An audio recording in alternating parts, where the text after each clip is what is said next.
The Unbeatable Squirrel Girl is a comic series published by Marvel Comics from January 2015 till the series' conclusion in November of 2019. Doreen Green is a computer science student when not fighting crime using the powers of a squirrel and the powers of a girl as the Unbeatable Squirrel Girl. This is a TCAF 2020 program that is also a part of CanCAF. Today we have released a PDF collection of comics from TCAF exhibitors. Check torontocomics.com for that and additional digital programming.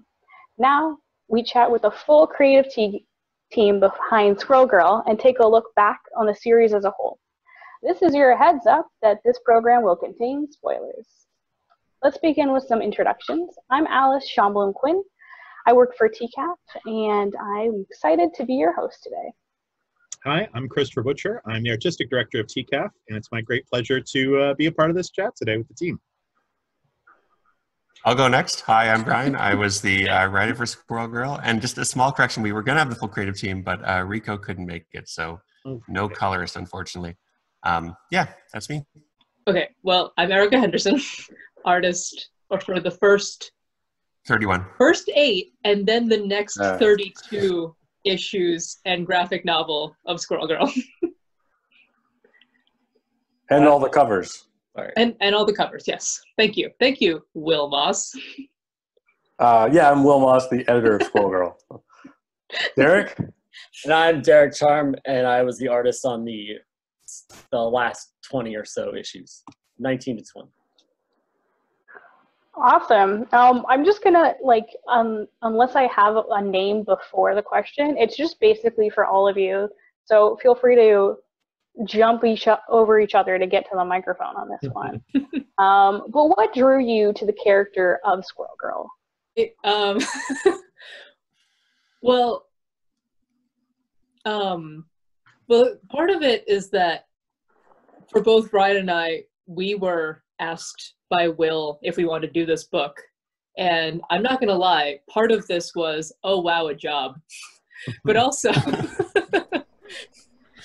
It was really an email from Wil Moss that drew me to the character.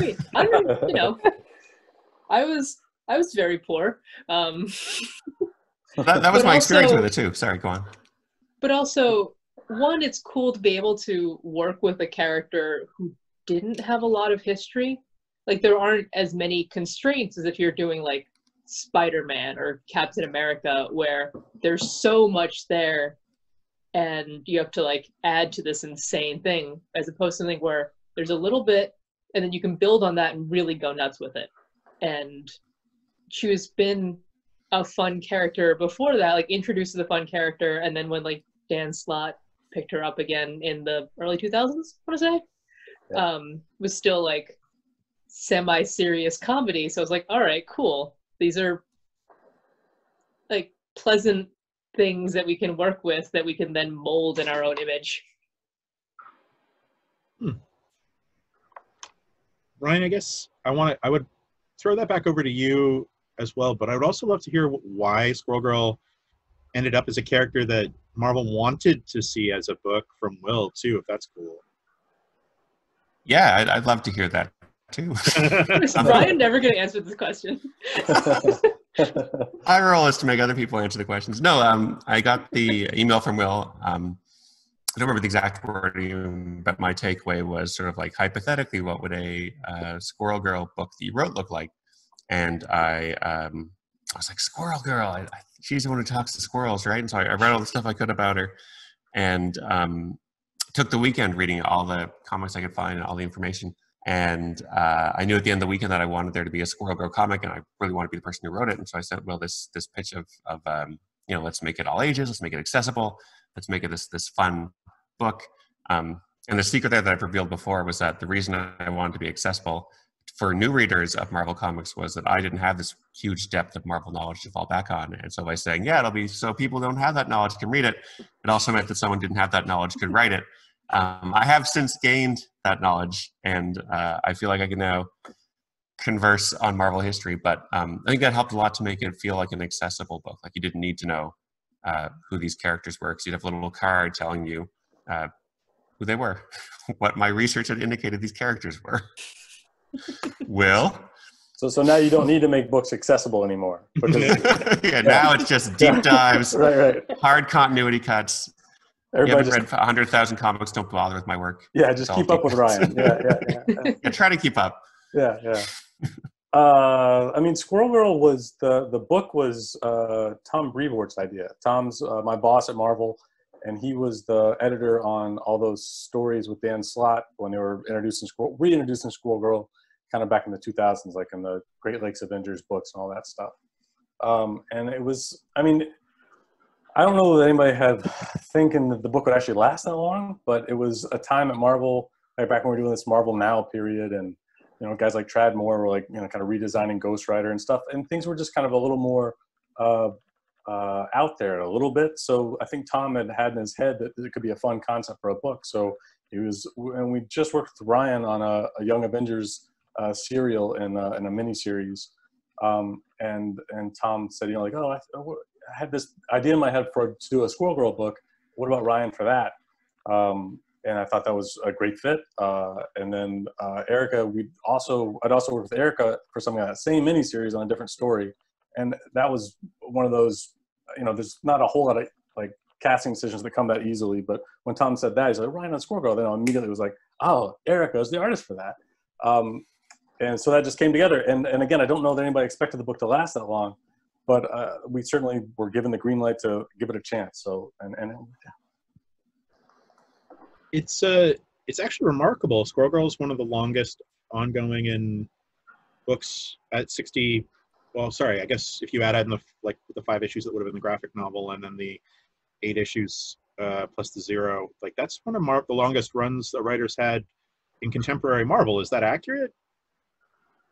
Yeah, I mean, I think right. Like Dan Slott, just around the same time wrapped up a really long run on Spider-Man, and but yes, right, sure. It's rare nowadays for a book at Marvel to go that long with the same writer and also same artist. I mean, Erica did 39 issues in the OGN. Like that's even kind of rare, really, to have that kind of like artistic voice. And then Derek came on and knocked 20 issues out. That also, it's an unusual experience.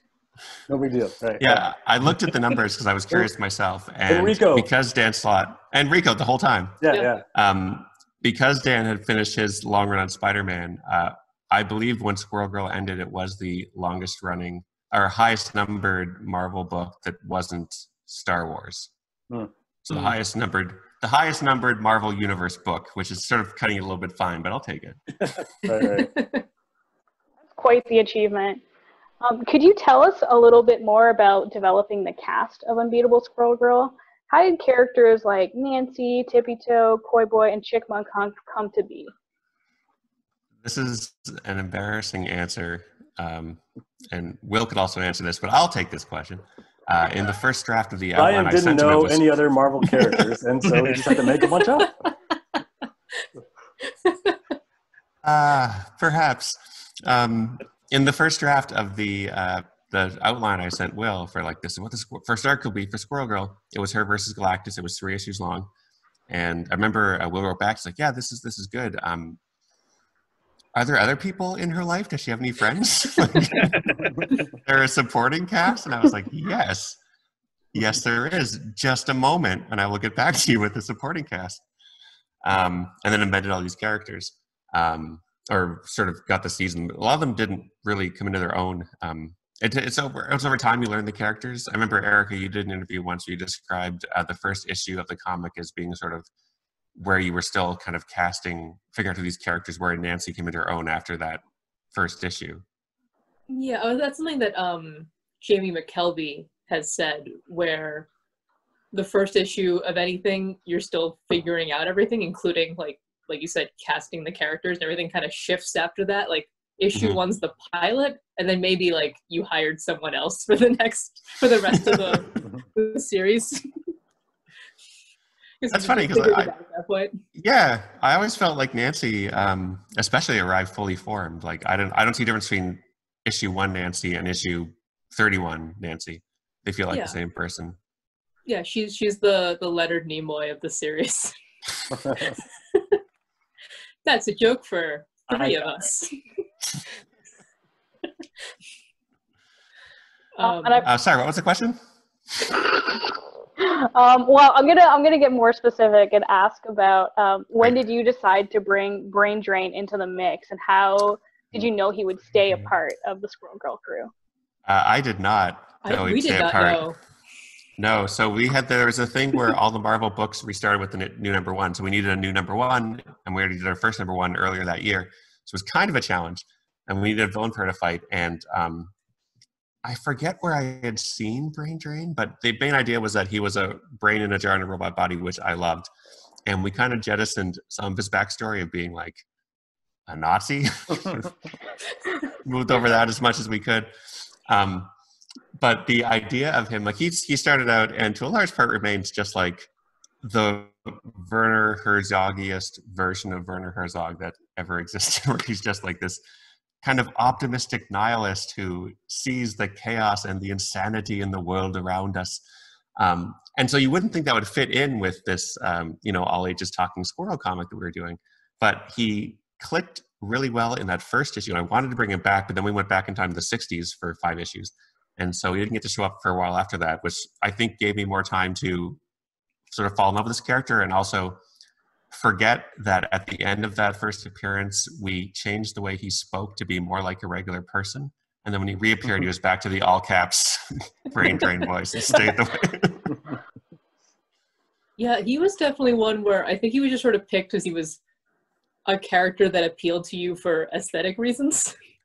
And then you also needed someone who, because the new issue 1 had to be a second pilot for the series, someone that we could rehabilitate. Yeah. Because we wanted that to be part of the story and like a really quick, solid chunk. Yeah, and he has the computer science thing, so that was a good choice. Good work, past me. Will, did you know Brain Drain before I brought him in, or was he like a old favorite, or is he new? No, he was new to me too. So yeah, it was somebody, and he became new to everybody else. You guys made him your own.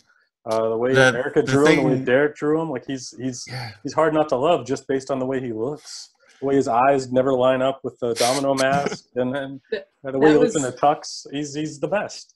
It's so much fun to draw. Yeah, I think I really loved, because I think Ryan was the one suggested he wear a domino mask, but then I was like, this free floating eyes should never work with it, to just keep piling onto this dumb joke that's so good. His whole relationship with Tippy was something that Derek added. Like, it wasn't in the script originally. Then you started drawing it, Derek, and I was like, yeah, no, this is great. Like, his best friend is this tiny squirrel. I love it. Yeah, I think he just had too many pages of not saying anything, and I was like, I got to keep focusing on the fact that he's a So what you're saying is my writing flaw was good. He's got to keep track of the giant brain robot in the room at all times. Right. I just like that Derek was like, anytime Brain Drain's not on screen, everyone should be asking, where's Brain Drain? I also love that his name is Brain Drain, and it has nothing to do with the character, just that he's a brain. Yeah. Yeah. That's about as much as any superhero or villain's name has to do with what they are, too. I mean, it's like, Brain Drain has a meaning. It's about white-collar jobs fleeing to the United States for higher wages. At least in Canada, that's what we refer to as Brain Drain. That never made it into the book? Where was that? Did not really see that in the book, yeah. Oh. Yeah, we should have put it in somewhere. Honestly surprised you didn't add that in as like a half-page joke of like, why do you call yourself this? It feels like a very Ryan thing to put in there. Yeah, we did a half-page programming montage. Following up on Alice's question, speaking of the characters and sort of putting them in the book, when it came to designing Squirrel Girl and Doreen's appearance and their outfits, Erica, what was important for you to portray with these characters? And then Derek, did you make any changes that you felt were, to bring them into you drawing the book as well when you took over? Sort of a two-parter there. So yeah, Erica, what did you want to convey with their appearance and their character designs? So when Will first emailed me, one of the first things I had asked him was if I could redesign the character, because her first outfit is atrocious. And I didn't know what the book was. Like, I didn't know who was writing it even, let alone like just anything else. And so I drew like 4 pages of just random girls in different outfits, because it's hard to design for a thing when you don't know what the thing is. And so the first outfit was really just like either Wil or Tom Brevoort saying this one, but also with bits of that and this. And I liked it because it felt like something that someone could just throw together. Like if you're an 18-year-old, or I guess possibly younger when she made the outfit, and you said, I want to be a superhero. Got a jacket, got this bathing suit, got shoes, set. So it wound up working out in that way. And the next costume, I'd actually walk past an Adidas store during Wimbledon, and they had tennis dresses for display, and my only thought was, wow, dresses for sports. And I wanted to put her in a sports dress. And after that, we tried to like push some more of the outfits, which is where the flying squirrel outfit came from, since flying squirrel suits are already a thing, and that's what they're called, so we should do it. And even I think Nick Fury had worn one in like the 70s. So I didn't know that. Yeah, there's like a cover of him just like Like Really Glider famous wings. Franco cover. Yeah, that's awesome. Guess I still have some things to learn.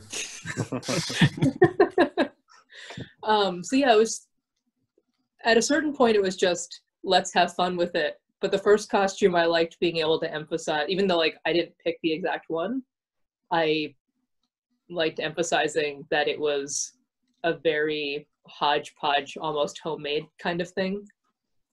The headband you gave always struck me as like the most distinctive part. I mean, her whole outfit is distinctive, but that headband with the squirrel ears feels like, why would she not have this at the start? This feels so natural. Like this feels like what you would be wearing. I think that was the one part where I don't know if that was the one thing pulled from a different costume that Tom pointed at and was like, we need to have this, or if he was like, this outfit, we're missing something.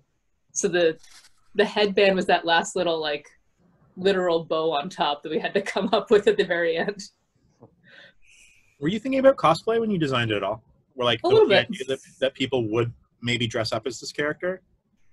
Yeah, I mean, I thought about that a little bit, but I thought it was more important that she felt like someone who put it together. Like, I didn't want it to be slick.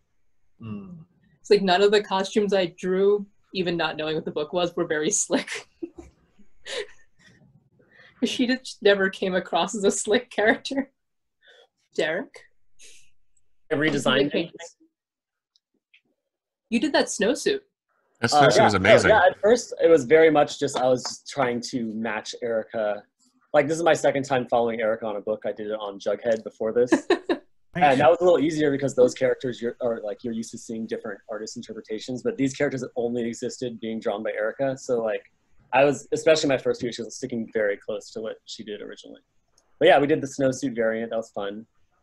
And as time went on, I think I became more comfortable with them and started to actually think of them as like real people, because just the way they were written and the way that they had been for so long. So that's when it started to feel more natural to, like, you know what they're going to wear, how they're going to act, or what they're going to be doing.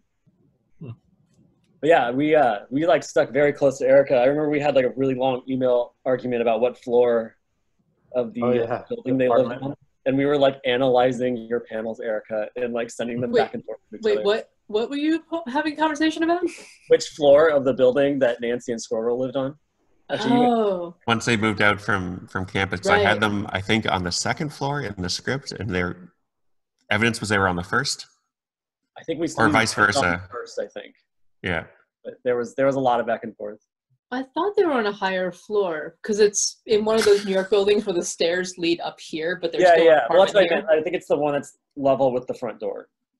Like there might be a door under it, but okay. Just some real editorial behind the scenes here. I know, sorry. Experience and enjoy. It's like you're in that email thread. But Alice has got a whole list of questions that I'm looking at here. I'm sure She was a follow-up. Yeah, it's Alright. hard to pick because we keep jumping around. So I do have to ask, one day Marvel passes down the news. They're including Unbeatable Squirrel Girl in their new, all different Marvel branding. So the series will have a new #1 within the first year of its publication. How do you process the news?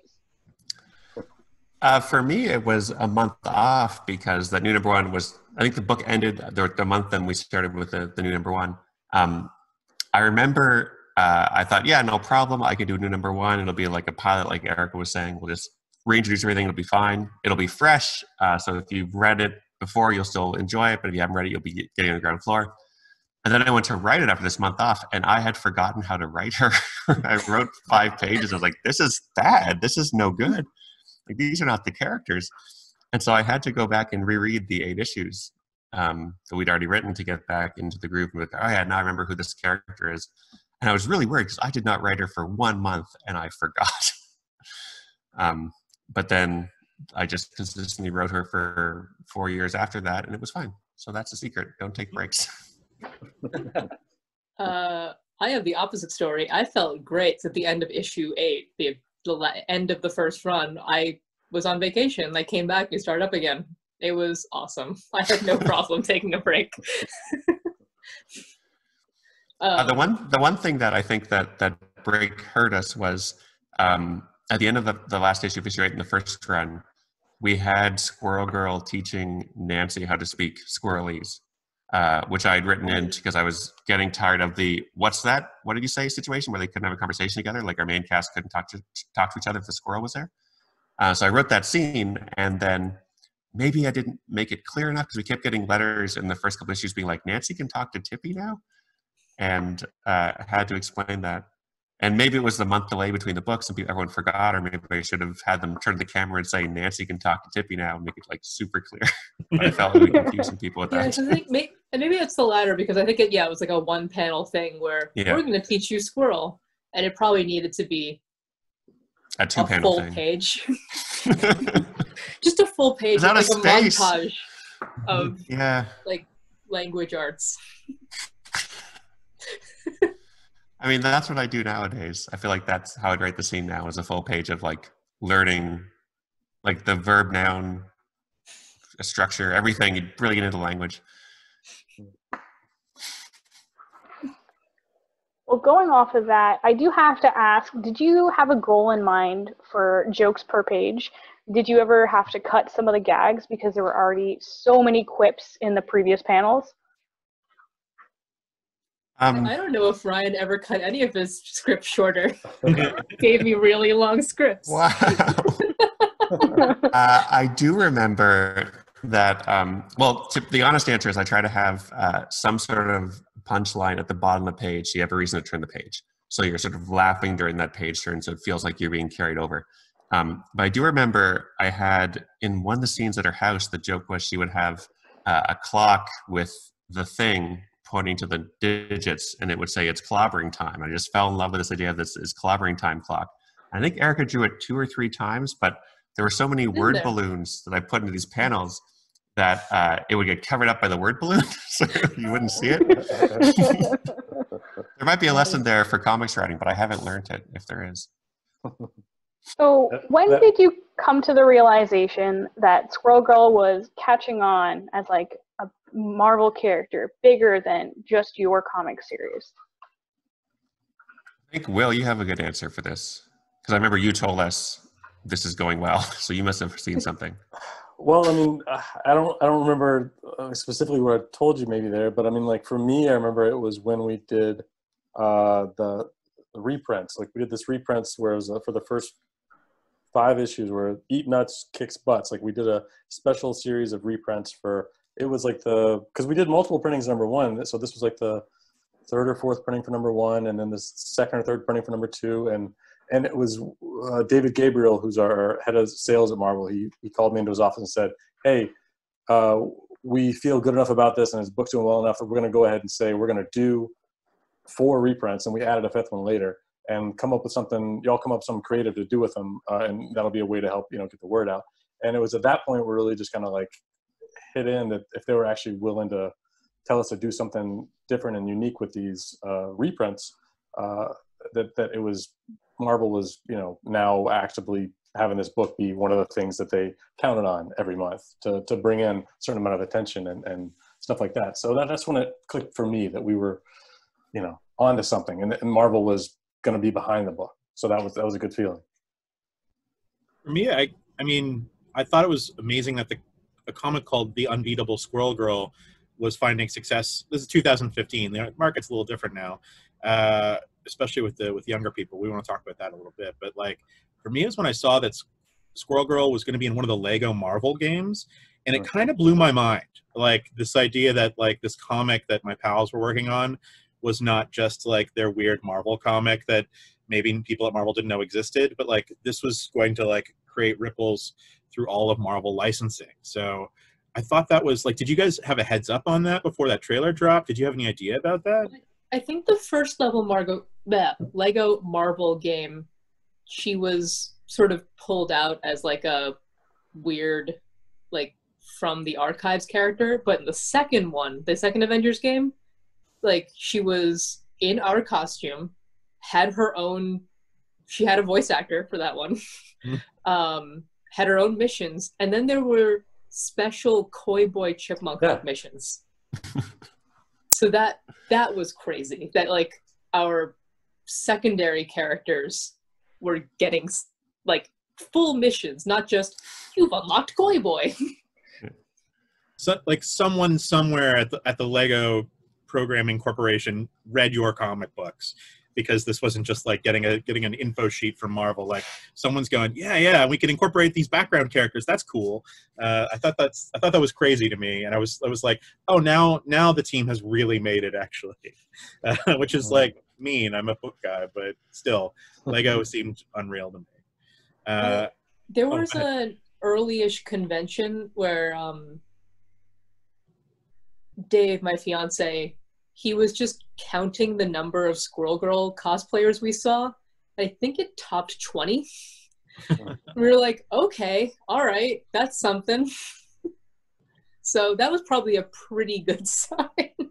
The first time I saw a Squirrel Girl cosplayer, I was shocked, as I could mention, and all I could think of to yell was, "Hey, Squirrel Girl!" And so she turned and like had no idea what I looked like, who I was, and I was like, "I'm sorry, I write the book." And then she came over and we had a nice chat. And I was like, I just heard some random guy be like, "Hey, Squirrel Girl." Oh, yeah. How do you feel about how Squirrel Girl? I mean, you guys really put a stamp on her with your run. How do you feel about how she is in other media and things like that? Is it weird to see other people like writing that character? Do you like it, that you have had otherwise written literally the modern interpretation of up until that point? I mean, it's fun, right? Because you see stuff that still feels like her, but it isn't what you wrote. There was a scene, Al Ewing did one for his, I think it was in the U.S. Agent series, where he had her go against someone, and he had a really clever squirrel-based solution to defeat this villain. And I remember being like, damn, I could have thought of that and used it, but I didn't, and now it's burned. Like, clever Al. So yeah, it's fun, but it's sometimes frustrating. We're like, that was a good idea, and now I can't use it. Same question for Erica. How did you feel about like seeing this character, like all these designs that you would come up with are now iterating through the larger Marvelverse? It's pretty cool. I mean, that something that you did is being picked up by other people because either they want to do it or there's some sort of pressure to use it because it's popular. So, like, that's pretty awesome. It's not like it's a character that got used much at all before we got there, so we can kind of say it was us. It kind of was, yeah. And actually, Derek, you came in drawing the book after it had really been established, and you know, you've obviously like designed new characters, new like outfits for Squirrel Girl and things like that. Like, how did you feel about it? Did you feel like the series had been really established? Because I think when Erica started, it was all up in the air. Like, you could do pretty much whatever, you know, except for these like 5 or 6 stories that had existed previously. Did you feel like it was like really set in stone now, like Squirrel Girl existed, or was there still a lot of room for you to add something? I mean, it felt set in stone in that it, like, the tone was there and like the world is sort of established, but because it's like this sort of comedy book in the Marvel universe, which is enormous, like you never knew what it was going to do, if it was going to be like a big cosmic story, or if it's going to be something smaller, or a silent issue, or like a puzzle issue, or what. Like, I just feel like you never quite knew what was going to come next, so there was always room to grow. It never like felt predictable what was going to happen in it. So. That's actually a really good question. Most artists that work for Marvel work in a milieu, but I mean, issue to issue, anything could happen with that character. You had to be very, very versatile artists to handle Ryan's random, at times, scripts. Like, you went from like Central Park to the moon in like 4 issues. I remember, sorry, didn't mean to interrupt. The arc Derek had with the War of the Realms crossover, we were in New York City, and then we were in Canada with like Ultron as an oak tree, which we had never seen before. And then I think maybe the next issue we had this really beautiful, wonderfully drawn sequence where she's just reciting "Stopping by the Woods in a Snowy Evening," Robert Service's poem, to herself. And like the book just stops for this really arty, beautiful sequence. And then, 10 pages later, we're punching frost giants with a shape-shifting squirrel guy. Ariana Grande 5 pages later. Yeah. And yeah, so I guess it's asking a lot, but both Erica and Derek, they knock it out of the park and they make it work. And then we also talked about story arcs before we did them, since we kind of planned it so that each trade would be an arc. It was like, all right, let's come up with what the next idea would be. So we still, like, if we really didn't want to do it, you can say like, no, we're not going there. New idea. I remember we were planning Old West and just you have to draw horses every single issue, like 7 to 10 per page. Well, what if the horses had human hands and could drive cars?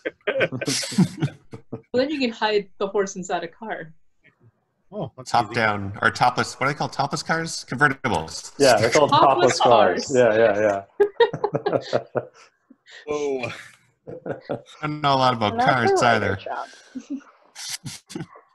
Okay, well, going off of that, I have to ask, over the course of the series, you went back in time, you went to the Savage Land, Squirrel Girl went on a date with a Sentinel, you sunk Central Park and repeatedly co-opted the Spider-Man theme song.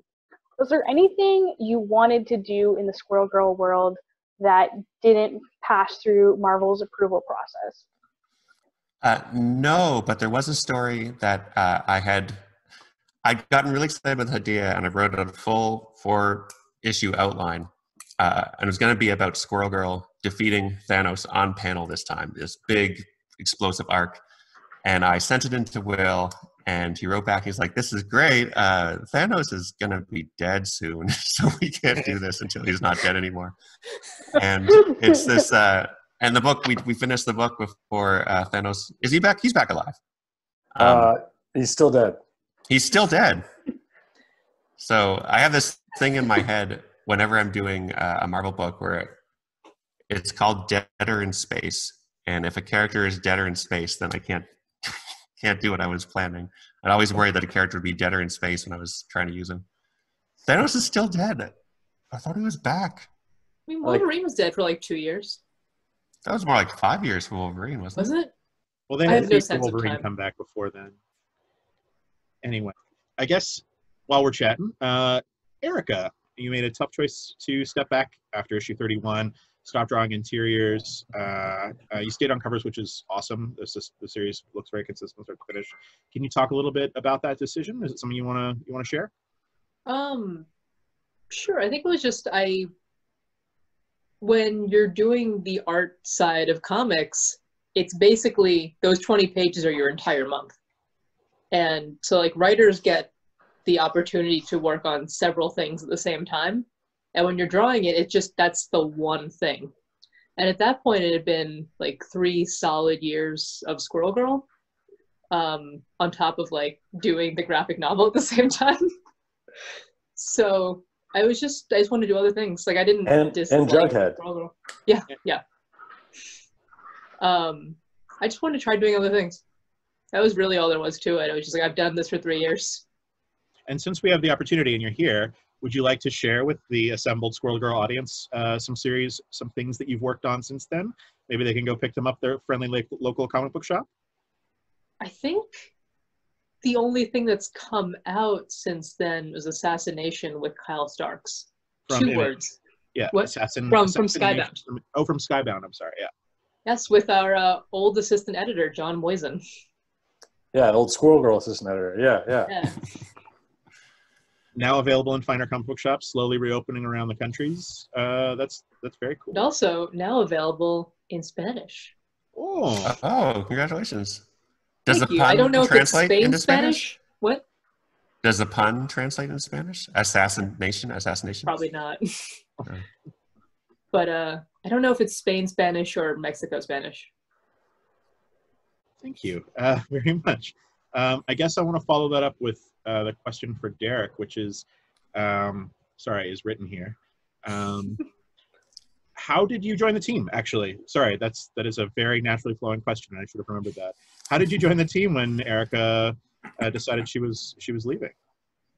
Just like, well, I followed her on Jughead, I've got to jump in now, or? I mean, that was what was so funny about it. Actually, Wil emailed me and asked if I'd be interested. But it was so funny because I had a similar email a few years before that to come on to Jughead. So me and Ryan worked together on Jughead, and we kind of been working nonstop on little things together that whole time that we weren't working on Jughead. So it was just it was a kind of a natural thing. They wanted someone, I think, who could jump right in and had experience working with Ryan in Ryan's writing style, which is very dense and great. But, I was happy to we work really well together, so it was really natural. It was good. It was Ryan's idea. Oh yeah. Oh really? Yeah. Because we were kind of caught by surprise a little bit by Erica leaving the book, and it was kind of what are we gonna do? What are we gonna do? How do we follow Erica? And Ryan had worked with you and had such a great time. So let's see if Derek could do it. I said that's great. We'll have Derek's stuff, and it worked out. And it was well, okay, so we just need to solve for this arc right now. We'll figure out what we're going to do long term after that. And then you came on the book, and it was oh, this is Derek's book now. It was pretty easy. Yeah, it was very smooth. It was great working with everybody from the very beginning. So. And I think we've been lucky to have just. Oh, sorry. Go on. Oh no, you go ahead. I'll jump in after that. I was just gonna say I think it's helped the book a lot that we've had such a consistent team throughout it. That makes it feel like a cohesive story rather than just a series of shorter stories. It feels like it's one text in a way that modern comics don't always feel like that. Mm. Absolutely. Yeah, because when you are flipping through the trades and you get to those old Squirrel Girl issues or stories that are as backups, they really do hit you like a punch in the face after reading 80 pages of Erica's art and your story, and all of a sudden you're just whoa, it's from an alternate universe almost. I wanted to talk to Rico about the coloring too, because it's so different than the house style that's typified by the backup stories and the side stories and things like that. But another time maybe we'll hit them on Twitter after this is over. But Alice, I believe you have a question. I have many. How long do you guys have?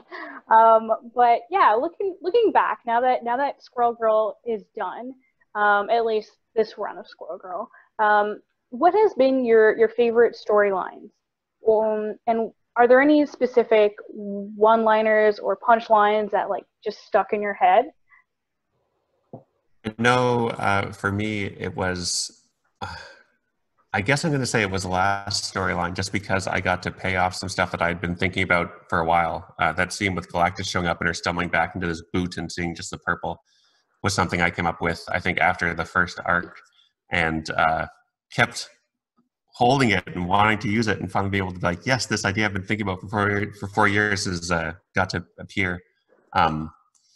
It turns out it's really satisfying to pay stuff off that's been percolating for 4 years. But it was hard for Derek to draw, because we had, I think, a fight scene. How many characters were there, Derek? 30 characters in the scene. With all of the Avengers and all of the villains and all of the main cast, which is already a huge cast, I think it was like over 50. And so it was like seeing who I could fit in there without like losing track of everybody. But there's one panel that has everybody, but that was all I could like squeeze in with all the dialogue too. I felt super guilty because there was a point writing it where I was like, I can't name all these characters, so I just wrote everyone is here, and I'm like, wait, if I can't even bother to type out the names, how can I expect Derek to draw them? Everyone's name, and I was crossing them off to make sure I was drawing them all on there. So. I'm so sorry. It's beautiful. It worked really well. It's fun. Like that's the kind of stuff I love to do. So I was very into it. What was your favorite arc, Eric and Derek? My favorite arc to draw was the Savage Land. Just like to draw. I was going to guess Savage Land. Yeah. And I think that was one of my favorite inserts that I did, where there was a panel where they're in like the Jurassic Park style van that was taking them through to see the Savage Land, and Doreen is given the thumbs up, and behind her is a what is he called? The dinosaur that has the thumbs on the claws. Yeah, I do know it, but I want to see if you know it. I don't have total recall on dinosaurs. There's an A. I don't know. We know okay, well, the dinosaur that does this, that's got little thumbs up all the time. And he's just behind Doreen, who's going like this. He's like... But I think my favorite issue overall was my last issue. It was very sentimental. Mm-hmm. And I liked the graphic novel for the same reason, where at the end when Tippy Toe like might be dead, I was very upset when I was working on it, even though I knew what the story was. I was working on it. I had already read it a couple of times, but I was still very sad working on those end pages. I felt really bad because the Tippy almost dying was not in the original outline that came out as I was writing it. And I sent it in to Will, and I was like, here it is. Sorry, hope I can almost kill Tippy. And Will was like, Ryan, you spoiled it for me. And I was like, oh, yes, I forgot that you read this. Like, you haven't experienced reading the stories. And I literally spoiled it for you. And I still feel bad about that. I think about that all the time. Well, you almost killed Tippy, and then earlier in the book, you had a dead squirrel named after your dog, which was a choice. It was a forced choice, because up to that point, it was the only squirrel that I had named besides Tippy. So to have that death mean anything, it had to be a squirrel we'd seen before, and there was only one squirrel I'd named after my dog. So Chomsky the squirrel was hit by a car off panel.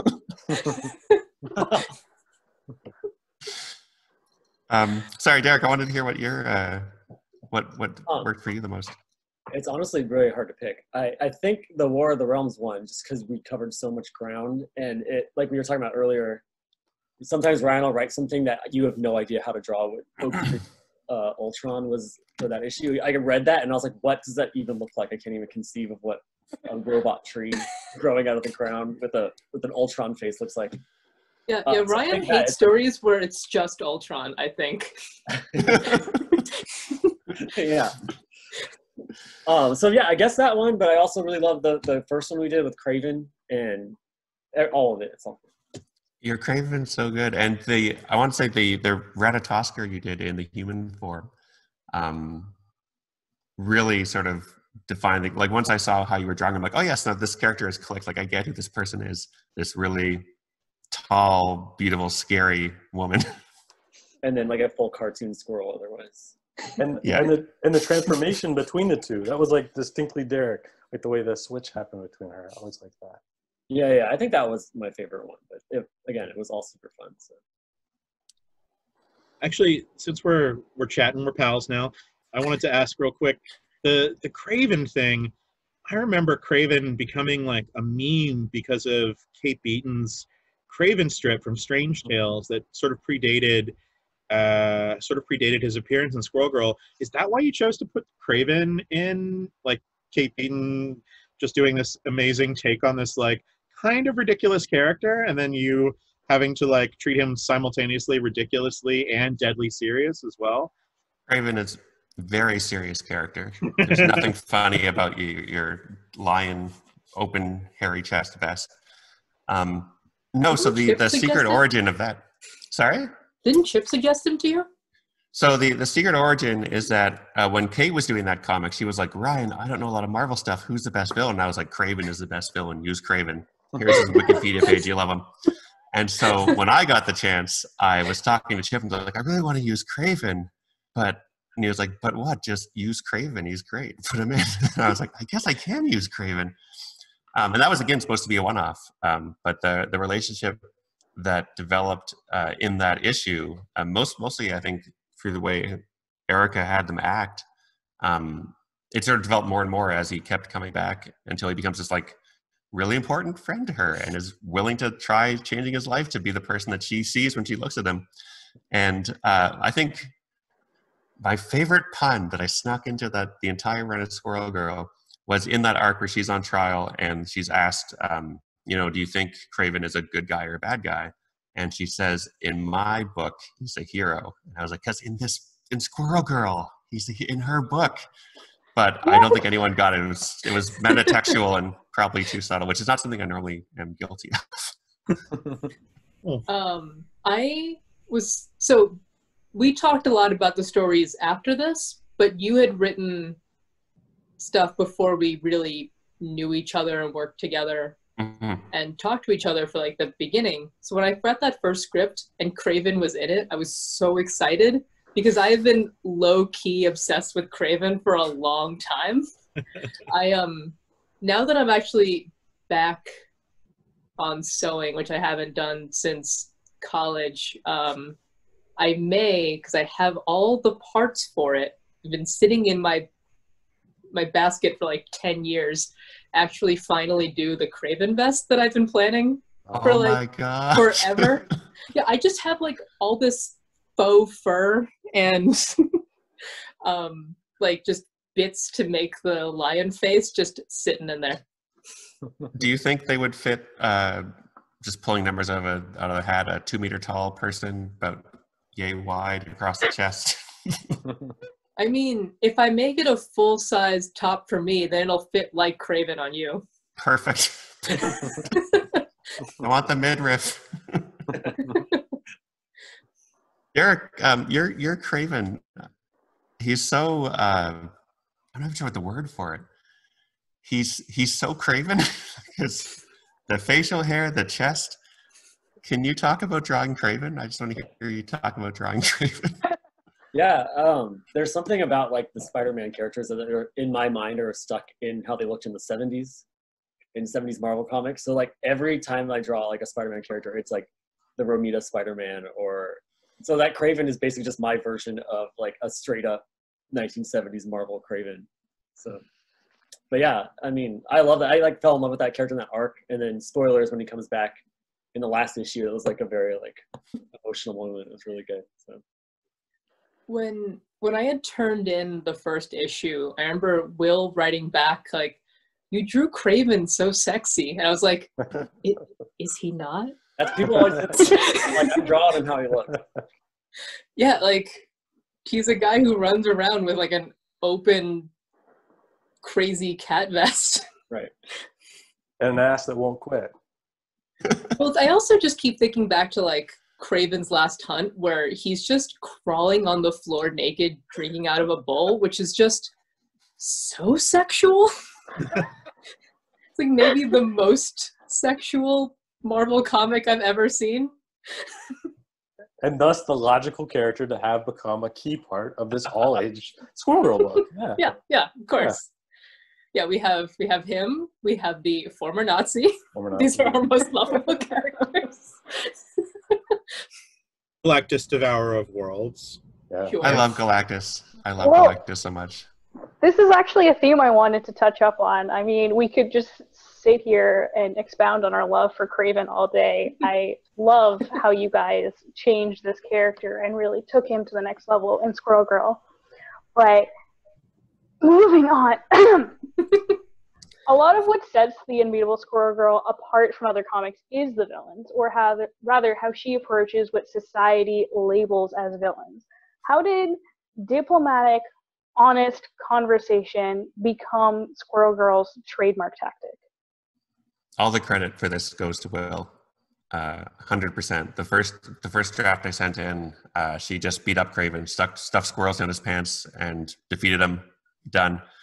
And Wil sent back a note that said, I always saw her as the kind of person who helped people with their problems. And I was like, oh my God, he's right. Like he's 100%. I'm embarrassed by what I sent him. So I wrote back and said, forget I sent you that. I'm going to send you a new draft that changes the ending. And that's become, like you say, like the defining aspect of the character. And it's all from like one editorial note that was probably the best note I've ever gotten. So good work, Wil. Yeah, then I just sat back for the whole rest of the run. It's like, all right. Done. Yeah. So I'm curious, like where did that come from for you? I mean, I don't know. It's just probably was just a desire to see, looking maybe for angles, for ways for her to stand out, for this not to just be, a 5-issue miniseries from Marvel or something by a humor character that already had a lot of preconceived opinions about her, just as kind of being a joke character who beats the villains off to the side. So I can't exactly remember the thinking, but it was probably just trying to find a way to get deeper into that character so that she could be something that people could believe in, like all the best Marvel characters. Yeah, and well done. Part of the early conversation was you were handed the title Unbeatable Squirrel Girl, and all the jokes before that were how she would beat these villains. You never saw it, and it was like, well, you can't write an entire book where every time the climax happens, you don't see it. It's not going to work for like every issue. So there was a lot of, okay, well, how do we do this? What's the secret? Why is she unbeatable? Because that's our thesis statement now, is that she's unbeatable because it's on the front of every book. Well, it ties into the character because she is this, clever, intelligent young woman going to university, studying computer science. And I felt like I was writing her as this rational, reasonable person who happened to be in the Marvel universe. And in that scenario, she can't really be the kind of person who is going to punch first and ask questions later and not going to try to find some better solution to these problems, because like if that was us, that's what we'd want to do. Like, we don't want to get into a fist fight if we can avoid it. Let's see if there's some other way forward. So it made her more realistic to write, but also harder to write because you're trying to see like where is the common ground with Galactus? How do we solve this problem? When she's hanging out with Ratatoskr, like how do they become friends when they don't like each other and have ample reason not to like each other? For that one, I watched a lot of buddy comedies, and the War of the Realms arc sort of follows that buddy comedy structure where they meet each other, they team up, they realize they hate each other, they split up, they realize they're better together, and they overcome their differences. Like it's a satisfying buddy comedy arc, but it's with this real life Norse squirrel god who can shapeshift into whatever shapes he wants. Actually, that leads to the question that Alice has in the notes that I had literally never considered, but where did the unbeatable part come from? Was that something that had been like in Unbeatable Squirrel Girl? Like, did they decide that was the title? Did that come from you? Is that from Marvel? Is that from like her history, or? No, like Eric said, I think Wil maybe came up with the title and said this is the title. Brevoort. That came with Brevoort. Brevoort. Yeah. And I mean, that was just kind of part of her thing up to that point, was that she beat all these incredibly tough villains. She never lost a fight. Like that was part of her joke, was that she could defeat Thanos. She could defeat, Dr. Doom. Yeah.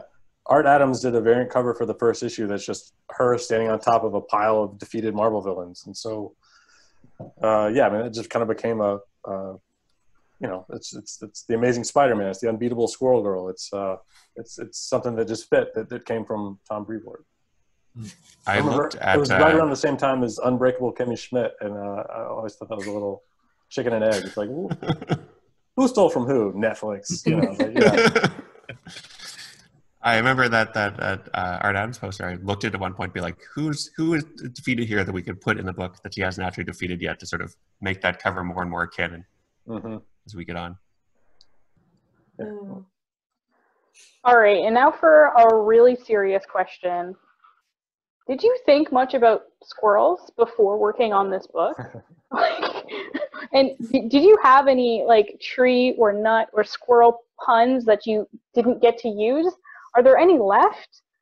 Yeah, sorry, I keep jumping in, but there was one I realized I could have had her say like a year after the final issue came out. And I posted on Squirrel about it because I posted on Twitter about it because I was so upset. And that is, she could have said cashew later, especially in the last issue. Did not do it. It was such a missed opportunity. So yes. But in terms of squirrels, I got like a junior explorer guide to squirrels and read all the squirrel facts I could. And then once the book came out, I have very nice people out in the world who send me when there's dinosaur news, which is pretty often for, extinct animals. But I also have people now who send me squirrel news, which is rarer. But there was a result in 2017, I believe, that showed that some squirrels glow under UV light, which was great. And I worked that into the comic first chance I got just to mention it, to be like, this is some exciting squirrel news we need to share. So it helps once you have a theme, people sort of inform you about the theme. Yeah, we definitely got people sending us articles about how squirrels cause a lot of like infrastructure damage because they'll just chew through wires. And you use that in the graphic novel. Yep. Yeah. Yeah, I think we both just have a ton of squirrel facts in our heads now. We never got to use the one about how they were introduced to cities. Yeah. That's a cool one. It's just weird. Would you share it with us? Oh, basically squirrels. Sorry, I just sort of like assumed that everyone knows squirrel facts. In the, I think it was 1800s. Late 1800s, yeah. Yeah, they were adding more parks and things to cities, like things to make cities less like the depressing hellholes they used to be when it was all just factories and mangled children and trying to make them more into like livable spaces like they are now. And so there were parks, but it was like, wait, how do we make these parks feel even more like you're back in nature? It's like, well, let's put animals in them. Squirrels are innocuous, so people like just grab squirrels and put them inside of cities because they seem nice. Like, they didn't come here on their own. We did it to them. Well, we all owe the squirrels. I had speaking of the Netflix jab that Will was nice enough to do for us.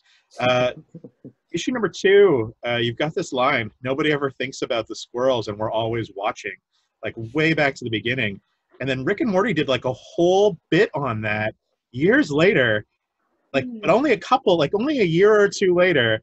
And it always stuck out at me like, they all must have seen this like little part of this little episode where squirrels secretly run the entire world and are causing like international global collapse. Any comment, Squirrel Girl team?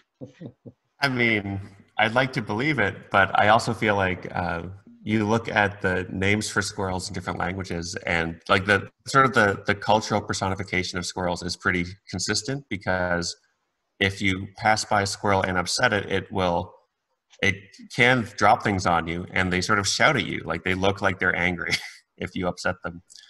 And I feel like that idea of there is a little person up here who is watching me and is now cheesed at me. It's not a long walk to go from there to global surveillance network. So it's also always funny when the most innocuous thing is presented as the most dangerous thing. So like these little animals that seem fairly harmless, although I do have a scar still that shows that they are not harmless. Like that's always just a good gag. So I don't know. I did see it and take note of that episode, but there's so many things, there's so many ideas out there, but sometimes there are not that many ideas. We all just come up with the same thing. A lot of people were sending it to the Squirrel Girl account, which I helped Doreen with, but I couldn't retweet it because there's some cussing in that clip, and Doreen likes to keep it PG on twitter.com. If anybody wants to have a picture of if you see a squirrel out in the wild and you take a picture of it, Doreen will still name it for you to this day. If you just tweet it at Unbeatable Squirrel Girl, she'll tell you the name of that squirrel. Yeah. I hear Doreen loved that. Yeah, it's at Unbeatable SG actually, because there's character limits on Twitter. Yes. But yeah, Doreen provides a valuable free service. Yeah, I have to ask, between the Twitter, the Tumblr, and the letters section at the back of the comic, you had a lot of interaction with your audience while the comic was coming out. What was the most unexpected result of this? We were invited to a wedding once. That's awesome. There was like someone in the letters invited us to a squirrel and dinosaur themed wedding. Did you go? We did not. Yeah, that seems wanted like to go. The Ryan and Erica trap. I don't know what is. It's been great to see people sending in pictures of their kids reading the book, and then over the course of 5 years, you get to like literally watch these children grow up, which is terrific, and to be part of their reading for that thing. It's, you know, some cases their first comic book. It's an incredible honor to be just sort of an introduction to the medium. That was not expected, and I really enjoyed that. I don't know, Derek, what's the best fan thing? I mean, I don't have not a specific one I know, but I remember right when it was announced that I was taking over, I got emails from people, not like mad or angry or anything, but just being like, just, you know, this is a really special book, blah, blah, blah. It means a lot to me and my family. Not even like threatening me to do a good job, just being Sounds like a threat. Yeah. No, it was really sweet. It was like sharing something. And I was like, oh, this is like a very different like kind of thing. And like the letter pay, once I started like helping you answer the letters at the end, it just like, you realize it's like a different kind of relationship with a comic than most books have, that the readers have. So, yeah. That's so sweet. Okay, I have to ask, how did you come, like Ryan, how did you come to start writing little notes at the bottom of pages? They seem to have started as bonus content, but like later become canon. They actually performed a really good structure role, entirely by accident. I started doing them in my webcomic, Dinosaur Comics, which I still do, as sort of hover jokes. And then on my work in Adventure Time, I brought them into print there, and then continued for Squirrel Girl. Because I always say like comics is a not inexpensive hobby, and so having literally cramming jokes in the margin feels like you're getting your money's worth. Here, we put some extra jokes. Look, we did it. We're good. But I found out later on, I get an email from Wil or Tom, and they'd say, oh, just so you know, this character has had this backstory thing happen to them, which we should acknowledge. And instead of having to drop everything and have the characters be like, as you know, Squirrel Girl, I was recently dead or in space, but now I'm back, I could just have some line at the bottom of the page to handle that sort of editorial note. I'm not sure if I've ever confessed this to you, Wil, before, but they were really good for handling your notes on continuity. I actually wanted to go back to that, Wil, and talk a little bit about your involvement in the book, because I think people don't realize maybe what editors do sometimes. And a lot of people have spoken so highly of you, that creatives, and I'm really curious about things like that. Like Squirrel Girl is sort of a retro book in a lot of ways, where it does use captions and like, see this in addition Thought to bubbles. That uses thought bubbles, uses things like that. Is that something that you had to fight for? Because Marvel House Style is very much moved in a different direction these days. Is that something that you were really involved in or aware of? So you're talking about like things like that, those editor notes and then things like editor's bubbles? notes, like none of the other Marvel books have tiny captions running along the bottom of every page, using thought bubbles, the coloring style even. No, I mean, it's been something that we were just kind of all, it's one of those things where you don't even realize it until after the fact that you're just kind of lucky. I mean, the Squirrel Girl book was pretty much given a remit to do whatever the team wanted to do. So there wasn't a lot of push for thought bubbles or editor's notes or things like the alt text at the bottom. I mean, the trickiest thing there was just we had to work with the Marvel bullpen to make sure that we had the right template set up so that none of that would get cut off by the printer. We did that early on. but that was the only thing that was just on a technical level. Like, you know, everybody, you know, Axel Alonso, Tom Brevoort, David Gabriel, everybody just let that book kind of be its own thing. And then by the time I think that maybe it was like, people just didn't think that maybe the book was going to be around that long, so they weren't going to put a lot of rules around it. And then by the time it was around because people liked it for what it was. So there was never really a whole lot of interference or things we had to push for. I do feel like you're underselling yourself a bit, because there was the zine issue where I was like, hey, here's an idea. You need to wrangle 10 artist teams. Well, yeah, that's, I mean, Marvel's not going to stop that. That's just like, well, okay, if you want to do all that work, go for it. Like that's, so yes, that's me just signing up for one of your more involved crazy ideas. And the original graphic novel, again, was one of those like little like twigs to me when I was watching Squirrel Girl, because I mean, we were there, we threw a launch party for #1. Like it was one of the things that I was really excited about that Marvel was doing way back in 2015. The graphic novel to me seemed like another step above, doing like an original graphic novel that stood alone with the Squirrel Girl character in the universe, that pointed to it being much more popular, that pointed to it being a priority for Marvel. Can you talk a little bit about how that came to be? Well, I mean, sure, that was pretty much like you're saying. The books, the trades were throughout the Squirrel Girl's run were where we made our bread and butter. Like that was, you know, it was showing up in the Scholastic book fairs where a lot of the other Marvel books weren't. Like Miss Marvel and Squirrel Girl and Moon Girl and Devil Dinosaur pretty much kind of like really created like a nice foothold for Marvel to reach a new audience. And so the thinking just was, well, let's put an OGN together, like an original graphic novel, specifically kind of with that market in mind, and see how that does. I mean, it didn't end up selling too well. That's why there's only one of them. But it was something it was another nice, clear example of Marvel's belief and support in the book, and it was a fun thing to do and try. And I love, that was one of my favorite stories. It was a nice challenge to have Ryan and Erica have like to tell a 100-page story. We did arcs; you guys built those with trades in mind, but to have that kind of open canvas was something to see. Mm-hmm. Yeah, it made me realize that when you're doing an arc, you're in a shared universe, and so there's sort of these, I guess, restrictions on what you can do. For example, like if I want to blow up the Earth, I can't really do that because that'll affect what's happening in other books. And you have these 4 distinct issues, which means 4 distinct units of story. But in OGN, it's 1 unit of story, and so I can blow up the Earth as long as I put it back together by the end of the book, because then it's not interfering with what everything else is happening. So like you say, we'll have a larger canvas, a bigger sort of story than you can normally tell. Yeah, which is great. How aware were you working on the books that it was so much like that? It did have this huge audience outside of what we consider the direct market of comic book stores, where a lot of Marvel successes generally tend to be. Like Squirrel Girl was on the Scholastic book clubs, but it was also winning awards. It got onto YALSA lists. It was a favorite of librarians as a book they wanted to like.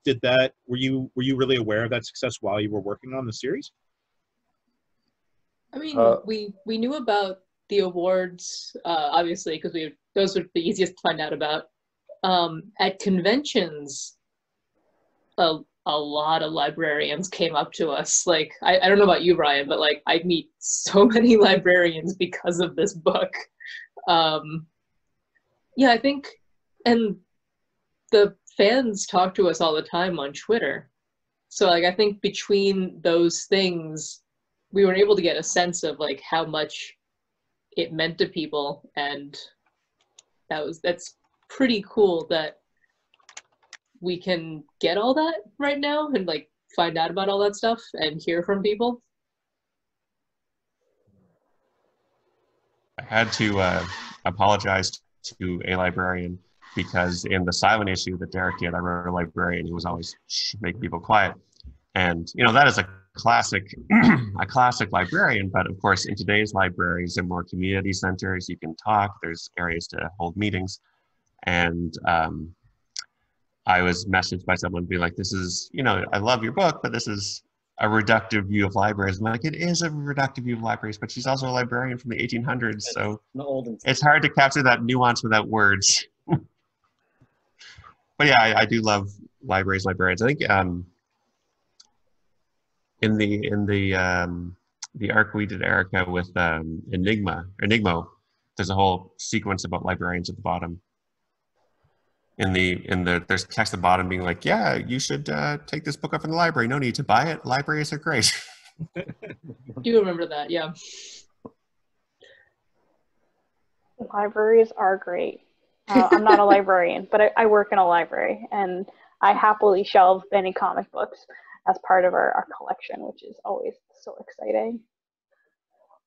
Did you guys see, like, I know you felt the success through your interactions with the fans, but I'm curious from like a sales standpoint, did you get like a big bump after winning the Eisner, or was it more of a gradual like sales thing?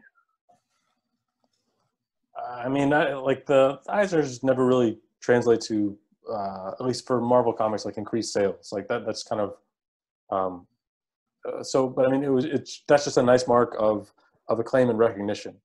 It didn't really impact the sales too much one way or the other. It was always more about the bookstore market and the dedicated direct market fans we had. But it was sure nice to see. We had a couple of silly questions that Alice had come up with, that I had come up with. I already asked my silly Rick and Morty question, but the one that I wanted to steal from Alice before she asked her other ones is about the Deadpool supervillain cards. Did they ever make those? That seems like so obvious to me, and yet we don't have Deadpool supervillain cards as far as I know. They haven't made them. My favorite thing was I got a message from someone at Marvel who was like, we get it. You can tell people to stop emailing us about Deadpool cards. Like, we know they want them. And I was like, I didn't tell anyone to email you. Oh, that's amazing. I didn't know about that. Yeah, it was great. I mean, if they wanted, I would happily write, 500 cards for each of these villains to make them canon. But it hasn't happened yet, but it should happen. I like the Kelly Thompson's using, like, she's writing the Deadpool series now, and she's using them in that book. Like, it's fun to see them carry on. She had Deadpool say that he used to write them, but now some weirdo in his basement in Canada writes them these days. She was like, is this okay? And I'm like, that's amazing. Please. Should add that to your business card. Some weirdo. Some weirdo in his basement in Canada. That was such a fun thing, too, because also, like, I mean, it was Ryan, you sometimes, but Erica, for the most part, like, we always had guest artists come in and draw those. I never drew them. Yeah, no, you never drew them, but you brought in a lot of the artists to draw them, and you too, Ryan. Like, it was that was such a fun other way that the book was just different, is that we had, especially in those early, like maybe the first 20, 30 issues, there's like, you look at the credits for that, and the book has a lot of like strange cameos. And then I always liked how Rico took over drawing them towards the back half, and that was something nice for Rico to have a little bit more of a voice in the book. Yeah, I think that was hooray something, for the Deadpool cards. That was something that I thought about, not just the Deadpool cards, but with anything that wasn't a direct in-universe literal like image, anything that was like an image produced by a person that wasn't a photograph, because it's always weird to me when in a cartoon someone draws a cartoon but it looks like the world. Mm-hmm. So I always wanted some other artist to do things that were art because it shouldn't look like perfect reality, which is what any of my cartoons should be. I thought about it way too much because in my head I was like, well, if it looks like I drew it, then it looks like everything else. Absolutely accurate.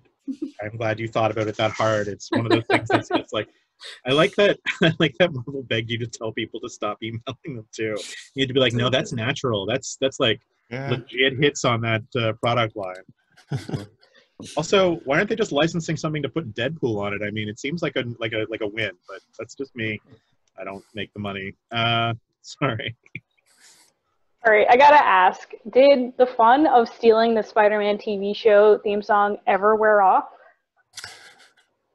No, I like that we got to have it in the first issue and again in the last issue, and we got to do a version of the OGN for 2 Squirrel Girls.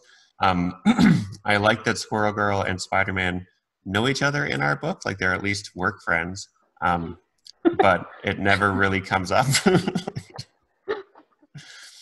Yeah, I think I don't hear it enough for it to be annoying. And also it's good because it's something where there is this pre-existing theme song, and so you can tell people what it sounds like, but it's a Marvel thing, and like everyone knows it. It's like everyone knows what it sounds like, but we'll never be infringing on anything. So well, it just works so well. Yeah, that was the trick of it, was that it's this really well-known song. And so you can have music in this silent medium, and because the cadence of that song is so distinctive, that that just by having the words scan, people are like, oh yeah, that's the Spider-Man theme song with Squirrel Girl. Like, I may have put it at the bottom of the page referencing it, but there's nothing in the comic itself that says like you should be singing this to the Spider-Man theme song. It just scans, and I thought that was a cool trick in a silent medium to have a song that gets in people's heads. Okay, and then I gotta ask, there are so many established characters from the Marvel Universe that you bring into Squirrel Girl, and you always have like a slightly different take. The Spider-Man we see in the Squirrel Girl comics is not the Spider-Man we see in any other comic. It's sort of I want to say sort of like a silly, less competent version of the Spider-Man in actual comics. And I love that. And like, what established character did you have the most fun writing into the Unbeatable Squirrel Girl comics? I feel like we're just going to talk about Craven again. Oh, okay, cool. Wait, so who's our second favorite character? I loved what you guys did with Thor and Loki, and anytime that World of Asgard overlapped. Oh yeah, they're so Loki petty. They're really such brothers. Yeah, actually, the relationship between Loki and Nancy was a surprise, and I like that. By the end, Loki's like, "Yeah, this is a friend I have that is sort of pure and untouched by my whole business, and I want to keep her that way. Like, I want to keep her safe and good because I'm not a guy who makes a lot of friends because I'm friggin' Loki." Will, I remember we had conversations about bringing characters in, and the idea that like they're slightly different, but they're still the same character. But we don't want to, you don't want to push them so far that they're not unrecognizable. Yes. I think we had that discussion around Ultron because we were worried that Ultron would be. We didn't want to defang him. We wanted to be a sincere threat. Yeah. But we also didn't want him to be like murdering babies. Right. On the panel. Yeah. Right. Ultron's a great example. You have to walk a fine line between making sure that the book still, because I mean, it's the Marvel universe, right? That's the whole thing is built around it. That it all exists in the same universe. So Squirrel Girl is maybe as far out in that universe as you can go with it still being plausible. But you have to make sure that when those other characters show up, that it's still plausible they'd be those characters. And Ultron's a good example. Sure, he was a dinosaur Ultron, but like that guy was in a tree, Oaktron. But he was still tough as hell. I remember like Erica, the way you drew him with like so much like the blacks, like all those scenes took place at night, and it was just menacing with the red eyes. Like it still worked.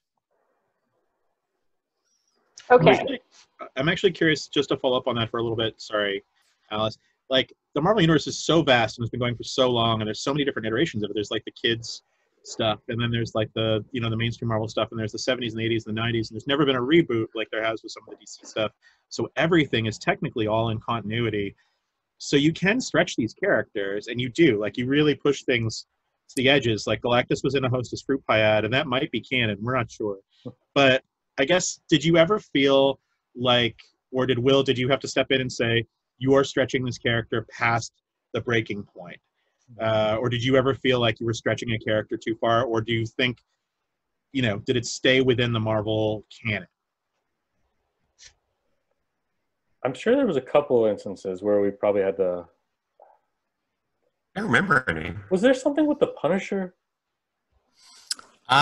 They had one little cameo where I wrote in the script he wouldn't have any guns. Yeah, Yeah. But I just thought he forgot his guns at home that day.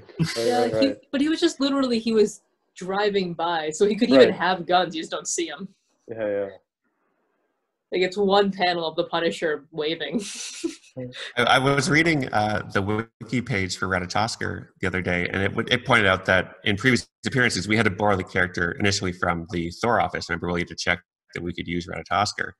But in those initial appearances... Wait, but didn't we create that character? No, it had made Ratatosker made an appearance before in a Thor comic.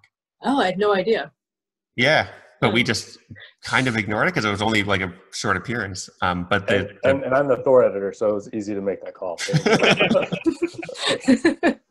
What I didn't realize was in this Ratatosker's previous appearances had been exclusively referred to as male, and we had her as female throughout the book. But also she's a shapeshifter, so it feels like she could change when she wants. So it all gets rolled into canon, even though it's just that I didn't do enough research when I started to write the character. I mean, I feel like there's precedence in the Thor part of the universe to have someone switching back and forth at will. So that's true. Derek, we have. But I guess. Oh, sorry. Sorry, go on. No, you finish it. I forgot I was going to say. You go for it. I was just saying, Derek, like in that last arc, I remember like we ran into some trouble then when all those villains were in there, and we kept finding out that some of them were dead or unavailable, and you had to redraw a couple. I forgot about that. Yeah. Oh God, you had to draw more during that. Yeah, right. I was at San Diego Comic-Con. Me and Ryan were both there, and we were sitting together trying to figure out who would fit directly over that villain that we'd already drawn and fully colored and was like ready to go. Yeah. And like everyone who was the exact same size as. But it was fun. Okay, I got one last question. It's been a while since the comic series wrapped up. What do you miss about your team? What do you miss about these guys? Is that too loaded? I just feel like I've been answering all the... Please, Erica. What do you miss Ryan about me? and I are working together right now, so I don't miss anything about Ryan.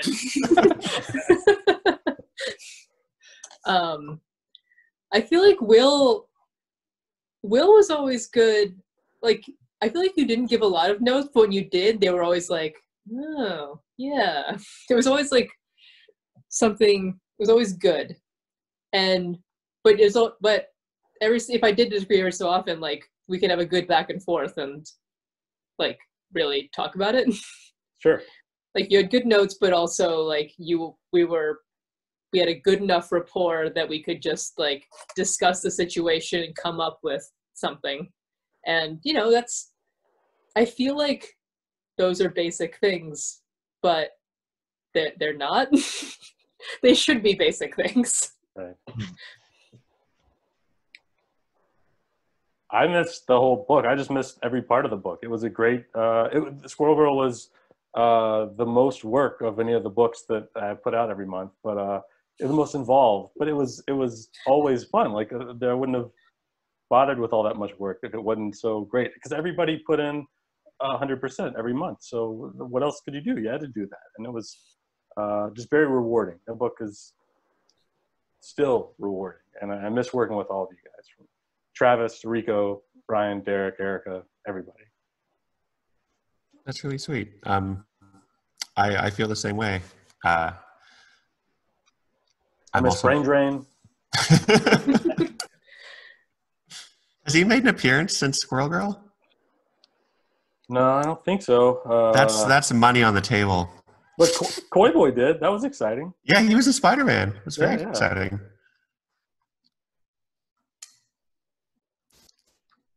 Well, if Derek's not going to jump in about how he misses people, and he doesn't, that's super cool. No. We can pretty move much on. exactly what Erica said. I'm also still working with Ryan. I haven't stopped since Squirrel ended.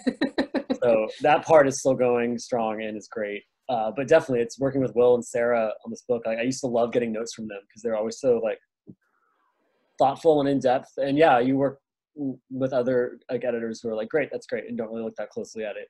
And then there's things that you wish that someone had seen or pointed out or like done to make this better, and they're always working to make it better. And it's like, always really great to work with them. So that's the big part. Also Rico, I love working with Rico. Like the pages didn't look like Squirrel pages until he colored them to me. So I actually sincerely miss the notes I would get from Will and Sarah on the scripts, because they would be like, yeah, this should be fixed, or this person's dead or in space. But they'd also be like, this is a good joke. Good work, Ryan. And I'd be like, oh, oh no, Ryan. please tell me more.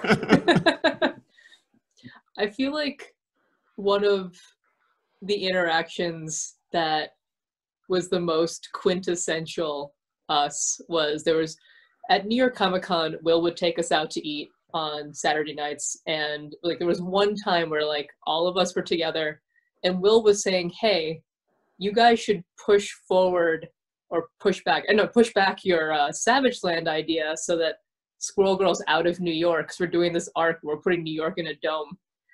And even though Will had presented us with this thing that was, hey, you don't need to deal with this event, you can be in the Savage Land, Ryan and I just sat there going over like the problems that would happen when you encase a city in a dome just for like 30 minutes while Will's like, you guys don't have to do this. Why are you still doing this?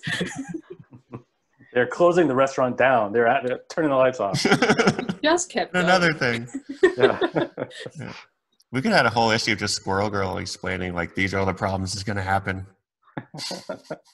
Where does the sewage go? There's so much. Well, this has been amazing. Thank you all for being here and being so honest and candid with your answers. I want to thank Chris for giving me this opportunity to talk to you guys about Unbeatable Squirrel Girl. And for people who are watching and haven't read it, you should read it all. Get all the volumes, get them signed. When we can see each other in person again, we'll all be at conventions together. In the far-flung future, conventions or festivals, sort of like TCAF perhaps. And on that note, I just wanted to say, again, thank you to everyone. Thank you, Erica, Ryan, Derek, Will, Rico. You're in our hearts, for coming out to this panel tonight. This is a panel that I wanted to have at TCAF this year. TCAF had to go online, obviously, because we're not going anywhere. At least I hope we're not. So you can find lots more programming on Twitter and Instagram and Facebook with the hashtag TCAF 2020 or TCAF 2020. Again, thank you all for being a part of this today. Actually, we always like to leave panels with, and can you tell everybody what table you're going to be at or where you'll be signing later in the day? But since we can't do that because you're not at a table or signing, do you maybe want to give a plug for something you're working on or something like that? Follow you on social media, et cetera, to go through. Or Will, I assume you're editing other non-Squirrel Girl comics. You could talk about those. But yeah, give us a plug. Give us somewhere where artists or where the fandom can come and see you. I will start with Erica because Erica's next on my screen. All right. Is there swearing in this? Yeah. It's TCAF. Okay, cool. So Alex DeCampi and I just finished up a graphic novel for Image called Dracula Motherfucker. It's just a 70s Dracula detective-y, blaxploitation-y story. It's a lot of fun. It'll be out, or it should be out in October. We'll see. I don't know what's going on with the world, but that's the plan. And I am on Twitter and Instagram at Erica Fails. Cool. Next on my screen is Ryan. Ryan, where you at? You can find me at ryannorth.ca. I'm working on a bunch of stuff that isn't announced or sold yet. But in September, assuming everything continues reasonably well, I have a comic graphic novel adaptation of Slaughterhouse-5 with art by Albert Montes coming out. It's the first time Kurt Vonnegut's book has been adapted into comics, and it's been something I've been working on for a couple of years. I'm very excited about it because I get to play with Vonnegut, which is very exciting. And I got some other secret projects that hopefully you'll hear about in the next year or so. Cool. Next up, Derek. Yeah, I'm working with Ryan on one of those secret projects, and I'm also one of the artists on the Star Wars Adventures, like kids comics that are like it's kind of a rotating art team thing, but it's always kind of going. So yeah, just keeping busy. And I'm at Derek Charm on pretty much everything. It's nice to get your own name on the social medias. It's pretty good. And finally, Will, what are you up to these days? I hear Marvel's publishing again. That's pretty exciting. Yeah. Right. Diamond's back open. Marvel's publishing again. And yeah, I mean, there's a Squirrel Girl hole in my heart publishing-wise still, but I'm still working on lots of good books there. I'll plug Immortal Hulk is one of the books that I edit, and that's anybody who hasn't checked that out yet, I highly recommend it. It is amazing. It's really good. Yeah. That's all that I need. I'll be off to purchase that from my local shop soon, I guess. Not right now. Thank you, Alice, for being an amazing host this evening. Thank you all for tuning in, and we'll see you on YouTube and in the future. Thanks, everybody, for being a part of this. This was great. Yeah. No, thanks. Thanks for having us.